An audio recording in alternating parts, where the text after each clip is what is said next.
Nandito tayo ngayon sa sa IKEA. Huhusgahan natin ang kanilang mga pagkain. So, spaghetti muna. Yung spaghetti masabaw. Tapos, parang real tomatoes.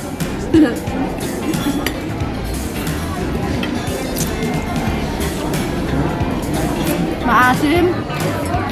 Maasim ang spaghetti. Italian. Pero masarap siya, bago sa panlasa. Malayo sa lasa ng Filipino style. Tikman natin yung Swedish Meatballs. Meron siyang mashed potato, meatballs, broccoli. Kasi hindi ko alam kung ano to. Parang jam. Ito yung meatballs. Ang sarap.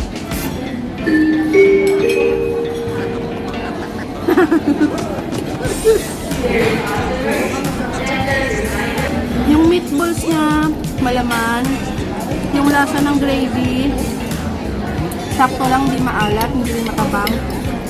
Tapos yung lasa ng meatballs niya masarap, hindi rin maalat, hindi matabang, sakto lang. Mashed potato,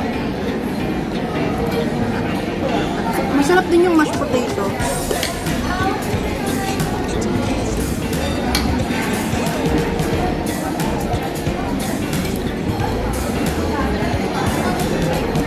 Hindi ano yung lasa ng mashed potato.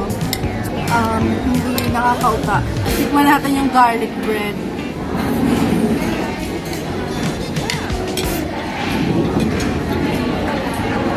Yung garlic bread, hindi siya mainit eh. Hindi siya buttery. Tapos medyo lasang ano lang siya, garlic. Chicken wings.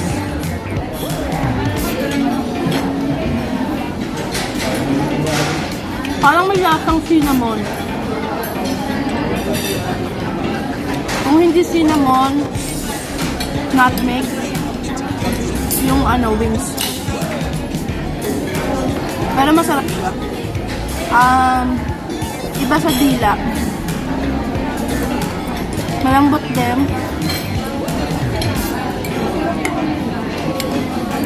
Masarap yung lasa niya. Hindi siya hindi siya matabang, hindi maalat. Yung meatball ang juicy. Ang creamy nung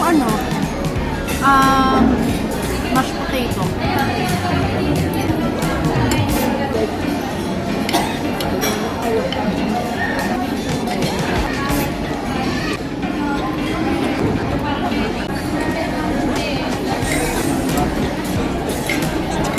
Chocolate cake. Crunchy chocolate cake. Tikman natin.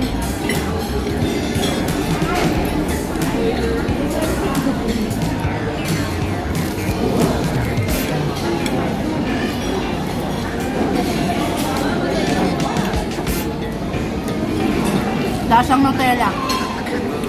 Sarap. Yung crust niya, hindi siya totally cake. Crust. Lasang ano bang chocolate yun? Yung lasa niya parang yung surprise egg. Yung chocolate sa surprise egg. Ito naman apple pie. Ano kaya? Amoy cinnamon.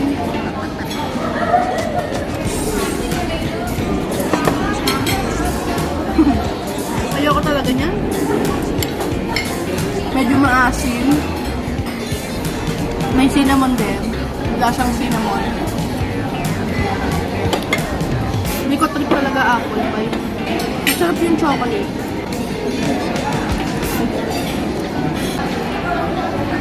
Ang asim ng spaghetti.